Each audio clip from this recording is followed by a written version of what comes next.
Sister Wives Rewatch, Season 4, Episode 2, Polygamist Date Night.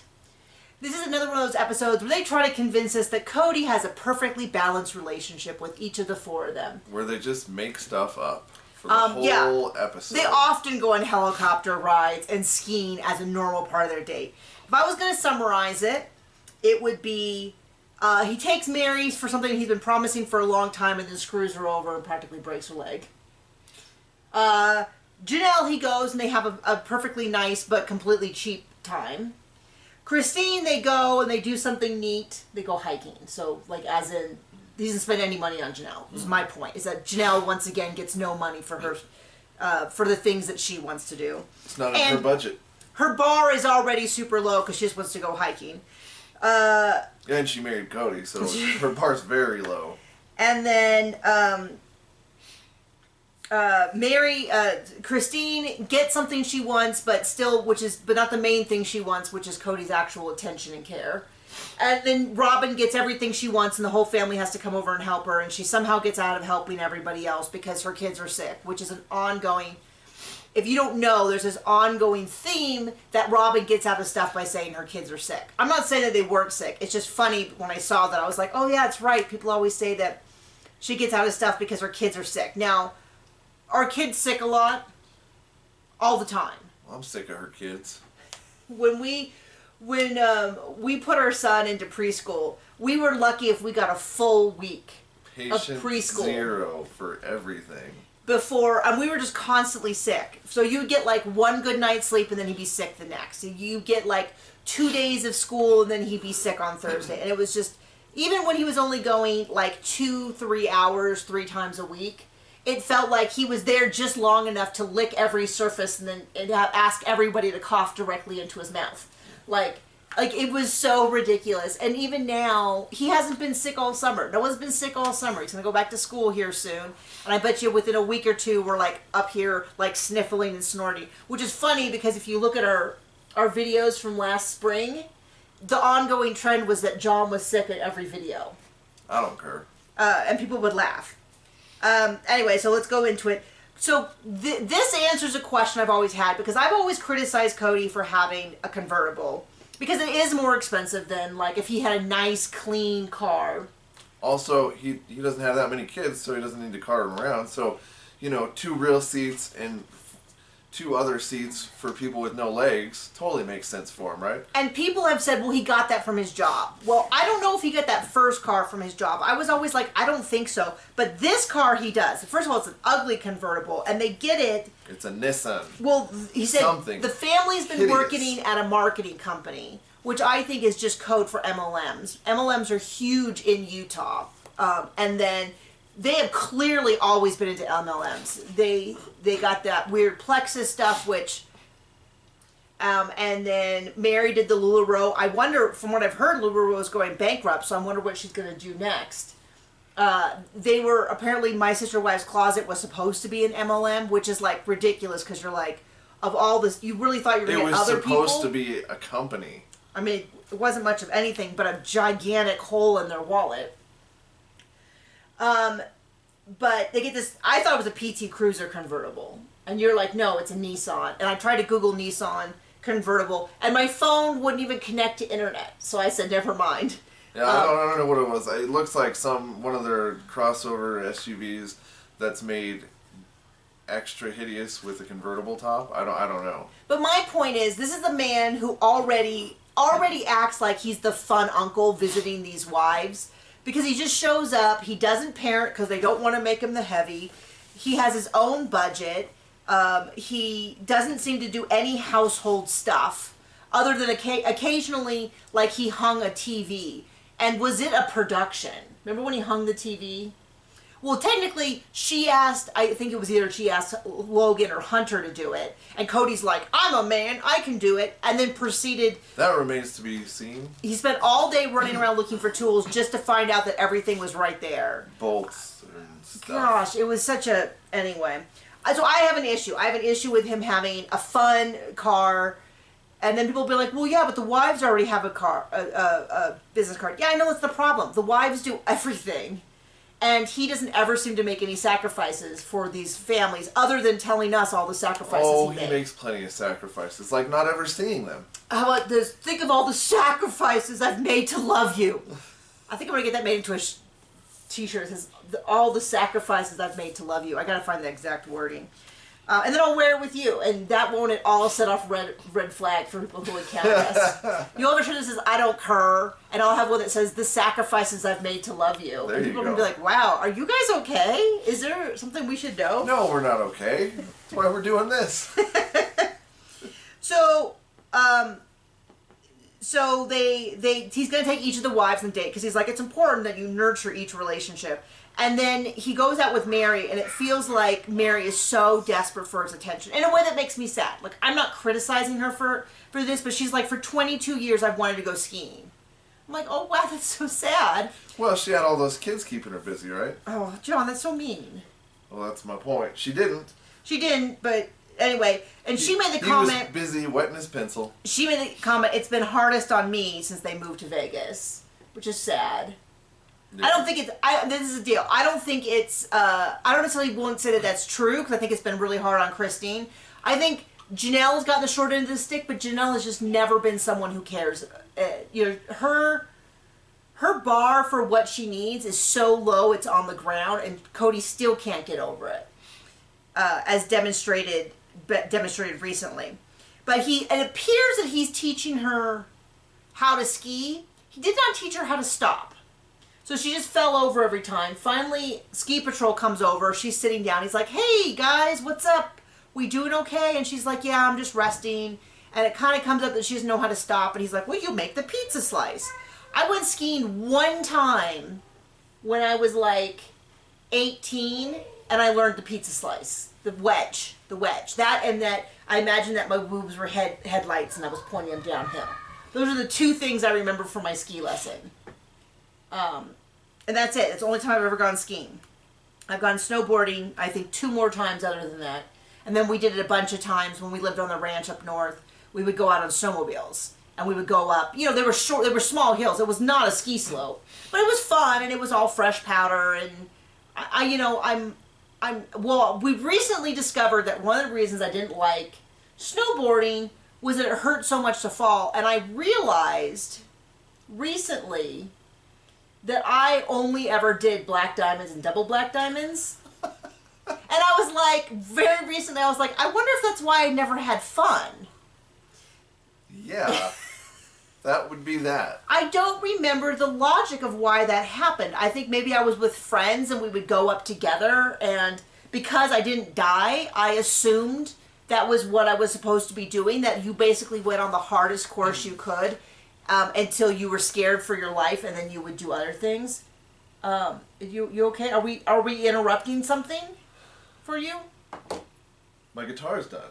Oh, yes, we are. Sorry, he has to leave. John has recently. If you want an example of what it's like, to use Strengths Talk. If anyone is into Clifton Strengths, which I coach, he's a number 2 activator and a number 4 activator, which means that we like to do things. It means she's always late to the party. No. And so John loves guitars, and I've been bugging him for years to get back into it, and he just wasn't quite ready. And then one day he was like, I'm ready to go back to playing my guitar. Since then he has bought, 5,000 guitars, and he's got his guitars, he then took them in to get set up, he's joined Patreons, he's bought classes. 3 1/4 guitars. He watched YouTube videos. Yeah, he's bought one, and I think you're going to sell it, maybe.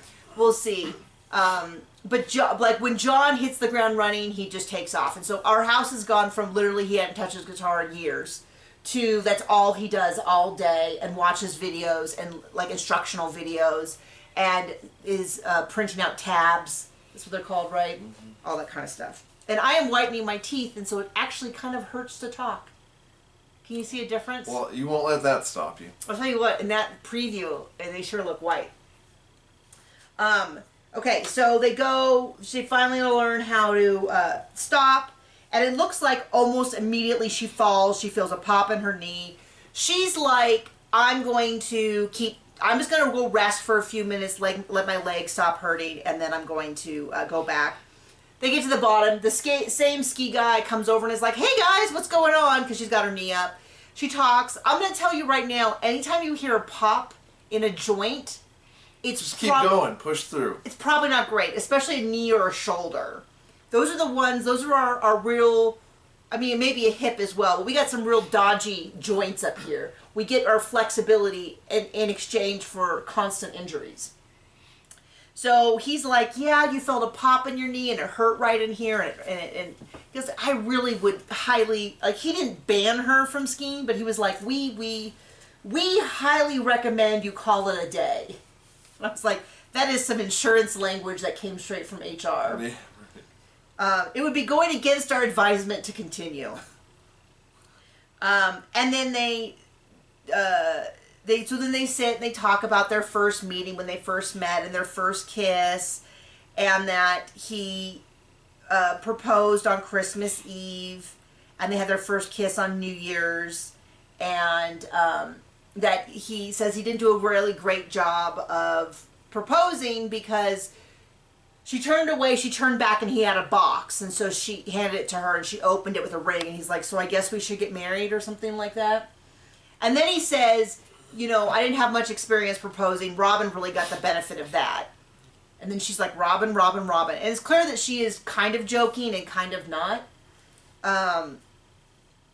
And yeah, I mean, it was, you know, I just felt sad for her because I feel like in this moment, I know we have a lot of criticism. I can't say anything nice about Meri without people being like, she's a monster. And it's like, people are dynamic people who complex beings, and there's aspects of her that are, you know, definitely worth criticizing, hugely worth criticizing. The same way that I in general like Janelle, but she's done things that I've criticized. I can criticize Meri and have things that I feel sorry for her. And the way that Cody just kind of set her aside for Robyn does make me sad. Now, does Janelle have good criticisms of Meri? Absolutely. But Cody didn't treat Meri bad because of how she treated Robyn. In fact, it seems like he didn't care when Meri was mean to Janelle at all. It was only later on that he cared when it had anything to do with Robyn. Now, if Cody did something to Meri in exchange for how she treated Janelle, that'd be a very different discussion. But I felt bad for her because it's so clear. You gotta be nice to the pencil box. It's so clear that he just kind of was like, hey, thank you for your service and bringing me a new wife. I am now putting you out to pasture, like we do with the horses who have gotten too old to ride any longer, metaphorically, in this case. But, you know, we're just done with you and thank you for your service. And she's like, wait, I can still go out on the trail. Don't leave me behind. It's like, sorry. You don't care. So that's that. Then we cut over to Janelle and the kids are waking up. Savannah, you're so funny because you were like, that's a really big bed for a 5-year-old. And I was like, or 6 or 7. And I was like, I bet you that was Janelle's bed. I bet you she slept in Janelle's bed when Cody wasn't there. Which is that forever, all the time. Yeah. Kids are sneaky that way. Where if they can get a toe in, they will. And I bet you that was the case for, well, I've heard that the younger kids still sleep with Cody and Robyn. Which we are not going to be criticizing. John. Those who live in kids sleeping in your bed households. I was going to make a joke about them not sleeping too much. Well, I did hear they have some sleep problems in their house, but I don't know. I hear rumors. I don't know what's true or what's not. And I couldn't tell if it was Gabe or Garrison. I think it was Gabe. Was trying to wake her up for school. Was trying to pull the sheets off and throw water on her or something. Mm-hmm. I don't know. And then they talk about Janelle and Cody's date. They want to go hiking at Red Rock Canyon. And mostly Janelle spends this time talking about how she feels, how she hasn't lost a lot of weight, but she lost like 18 inches, didn't she say? Which is a phenomenal amount of inches. Great work. And that she hasn't really lost that much weight, but she feels so much more active. She feels so much more comfortable in her body. She feels like she can do things that she wants to do. She can get up off the couch easier. All wonderful, wonderful reasons to work out, which is more functionality in your life and more ease, which is what we're trying to do. We haven't worked out this week. We're very much like either we're going to the gym 6 times this week or we're not going at all. I don't know who you're talking about. Okay, 4 times. Well, exactly what we did. We went 4 times the first week and then 1 the second, and then we went back to like 3 times, and then we went to 0. Yeah, well. But, are you saying my thing about how I'm trying to get functionally strong is not what you're doing? You're trying to lose weight? Is that what you were saying? No. Oh, okay. People get jobs, and now we got more work to do. Thanks, Mom. Oh, I was like, who got a job? Yeah, my mother-in-law decided she wanted to go back and work at the middle school, which is wonderful. She's going to be an aide for the special education department, which is wonderful. I think that's what she is doing. I actually don't know because she's off playing hooky. Every time we turn around, they were trying to get her to get a different job. So actually, I take back what I said. But yeah, now she's working, and we've been home with our son, just the 2 of us, all week. And gosh, I really need a nanny, John. I know. But then what will the nanny do? Give us COVID. Give us COVID. And no one wants that. So she's excited for that. She's happy to go on a hike. That's kind of their date. There wasn't a whole lot more to it. It does cut back to it must have been Christine talking to the girls about an upcoming dance. Who are you going to take to the dance? This is the Valentine's Day dance where Gwen asked Logan to go with her because she didn't want to have to share Cody with all the other girls, which I think is so sweet. And I kind of wish more of the girls had done that and taken Hunter and the different boys. That would have been really sweet. But they talk about that, and then Christine's date. She walks the girls over to school, and then she stops by. Well, this isn't the date yet. She stops by to talk to Meri because Meri has That's the knee thing. The knee thing. I wrote it down exactly what it was. It was either a partial torn or strained ACL. I know you were dying for that. You were like, I cannot move on until I know exactly what injury she had. But it was serious, and when she said pop, I was like, ooh. But she could still kind of walk, so she's stuck at home. Robyn can't go over and visit Meri because she has all those sick kids. And of course I was like, well, Cody could watch and she could go over. But it just feels like Cody's busy. There's always some, he's already at Robyn's house.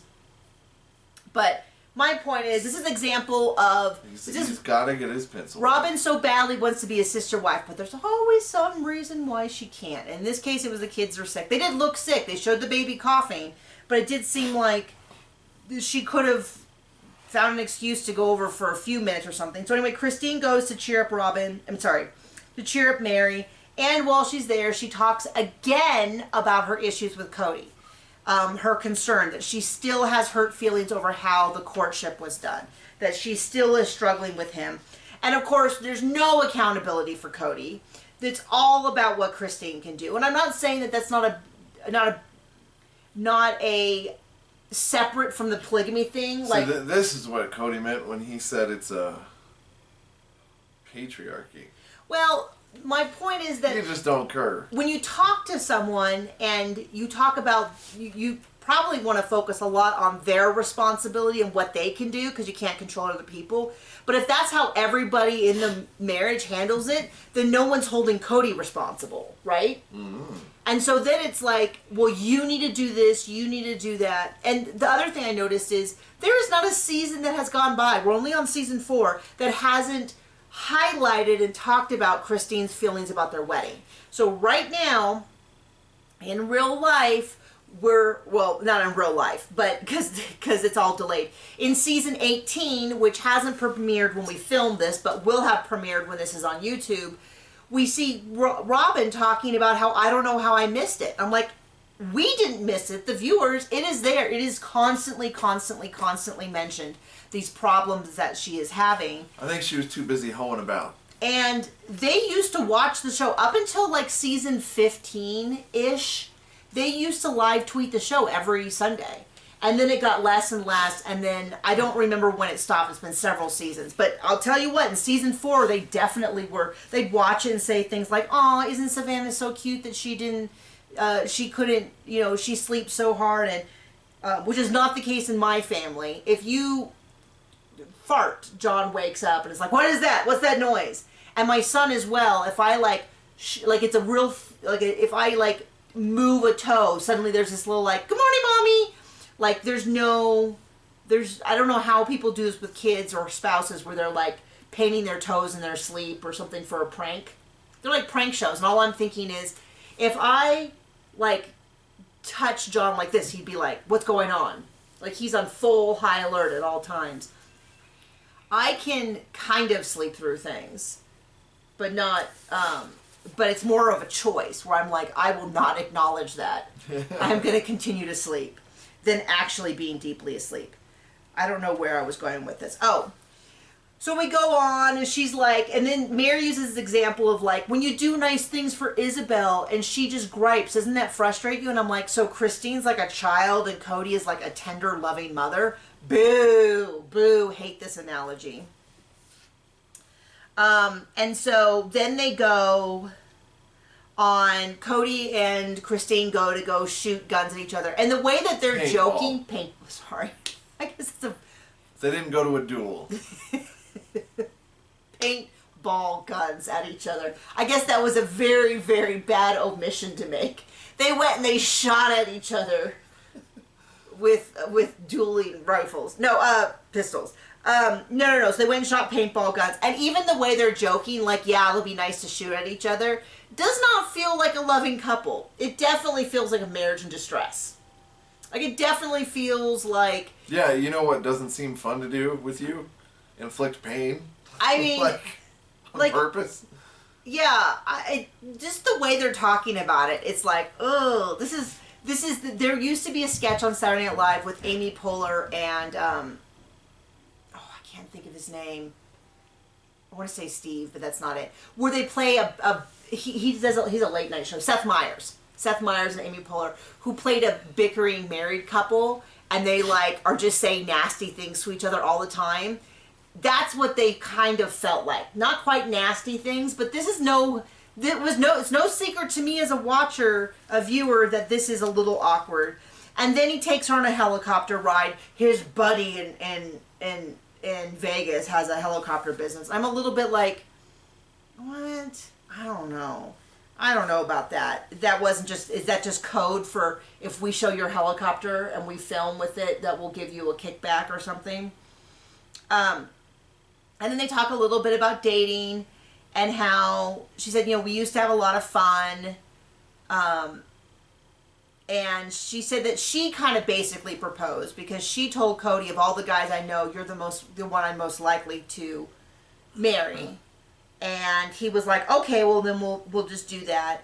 And then she said how when she married him, she thought he was going to be this fun, life of the party guy, and she didn't know anything about his other side. She didn't explain his other side, but I would have loved to have heard that. Well, we've seen it for 17 years at this point. Yeah. Does she mean the vindictive, has to be the center of attention, selfish dude? Because I agree. And then she says, Meri and Janelle didn't have a great relationship. And so, when she came in, it made everything easier because sounds like she had a significantly better relationship with both Meri and Janelle than either Janelle or Meri had with each other. And so it just eased everything. And I've definitely been in that situation where I have that coworker or athlete. Like when I used to travel a lot, I would travel with a bunch of athletes and we'd be on targets together. And if me and another person didn't like each other and had a lot of conflict over how things were going to be done, if a third person joined our group, especially someone who was like not affected by that dynamic, they'd make it a lot easier because it was like they could kind of not quite referee. Well, I don't know why I'm explaining this. You know what it's like. If you're with a person you hate and someone you don't hate comes in, you're like, it's a relief for both of us. And that's kind of what it sounds like Christine was. And then they cuddle up and she apologizes. And she says, I'm so sorry for not being grateful enough. And then he goes, I'm sorry too. But he doesn't say for what. It felt very much like that's what I say. I'm sorry you were an idiot too. And it just bothers me that you never see him actually. I bet you he does with Robyn, but it doesn't seem to, like, I just hate it that the wives seem to be 100% responsible for maintaining the health of these marriages, and then he just goes from house to house and kind of does whatever. And if he doesn't put in any effort, it's up to the women to try to fix that. And it just, just drives me nuts as a whole concept. But that is why no one proposed to me before John, is because I'm not an easygoing person. You're perfect. I'm just persnickety. And John is amazing. And he was like, I don't know why, but he was like, that I've got to have. And I was like, I'm not so sure. Yep. Sounds about right. But what I did say was I knew that if we broke up, I would never date again, is what I said. I ruined her. I'm done with it. I just can't imagine ever wanting to date anyone else, which, I mean, realistically, that should have been my sign. But it took me a few more months to get there. Well, now I regret it. Now I'm like, we started dating October 1st, and then we spent Christmas together, and then we did a long drive back from Colorado to California together, and then John switched jobs. So from Christmas, and then his new job didn't start till February, we spent on purpose. Yeah, every second of the day for like 6 weeks. And I kind of, in retrospect, meant like we should have just eloped in Vegas on the way back, us and the dogs. We could have drive-through. Did a little drive-through. They could have been my maid of honor and best man. And then, no, I mean, I would, and then I would have kind of showed back up to work. They would have all been shocked, but it would have been a great story. But, yeah, no, in retrospect, it's so clear that it should have been earlier, but it's okay. It's okay. We went fast enough. So, I don't know what these notes are. Well, I can't read your doctor writing. I can't. I feel like we are all really close, even Christine. Anyway, so we had a little bit of Robyn. What was really interesting was Robyn had said, basically she told him, if you're not really involved with the kids, I'm not going to have another kid with you.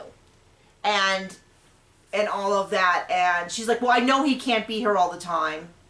But he kind of, as I can tell, he was there a lot. All the time. And that he's so active when he's here, which is different than what we hear. And this is my thing, is the fact that he's active at Robyn's is not a bad thing. It's a good thing. It bothers me that he doesn't give that same attention to all the wives. Well, none of them matter anymore. And that is what Christine said the whole way through, which is, across all the seasons, which is, he's giving Robyn so much more, and my family is suffering because when he comes here, he shows up late, he plays on his phone, he goes to bed, he gets up early, he leaves. Like, he's just not... I mean, when she said, don't come over anymore, I was like, phew, what a relief. And he's still complaining about that, and it's like, yeah, buddy, but you know what you could have done is season 4 made some changes. Season 1 made some changes. Like, you cruised for 10 years, and now all of a sudden you're shocked. Anyway, she has Maddie come over. It's funny how there's always seems to be people who can come over to help her, but we never see her go over and help anyone else. And I will point out the kids never accepted me, the family never accepted me. Janelle could have said, no, Maddie can't come over. She needs to be here with my kids. But nope. Maddie came over, watched the kids, so they go out to eat, and then they go out to a food or bowling or something. And then they celebrate Dayton and Meri's birthday together. And this was a real shocker. This was a real shocker to me because he gives Meri a thing for Mexico to go on her Mexico vacation. And then he says, what does he say? We were too busy last year, so we didn't celebrate Meri's birthday or our anniversary. And I was like, excuse me? You were too busy to celebrate her anniversary and... He was too busy plugging the new wife, babe. Well, what I will point out is that he must have been... Robyn conceived basically right around the time that Meri's birthday was. So he was certainly busy doing something. Could have taken her out to dinner. It would have been right around the time of the move. And their anniversary must have happened... Because the first anniversary we saw of him and hers when they went on their first vacation, which was a couple days. And then this anniversary, they're going to go on a big trip to Mexico. But I was like, wait a second. You missed her birthday and her anniversary? You could have done anything? Like, Jeez Louise, and you couldn't have made it up a few months later? It's like, just seems like... She's not one of the wives that matter, because there's only one that do. She's really getting put out to pasture here. So that is the episode, season 4, episode 2. Obviously, I'm a little distracted by the fact that the new season is coming out, so... and by the time you see this on YouTube, it'll already be out, and I'm so excited. Catch us every Monday to watch it. But we will, obviously, we are continuing the recaps during the season 18. And please go back and watch all of them. Bye!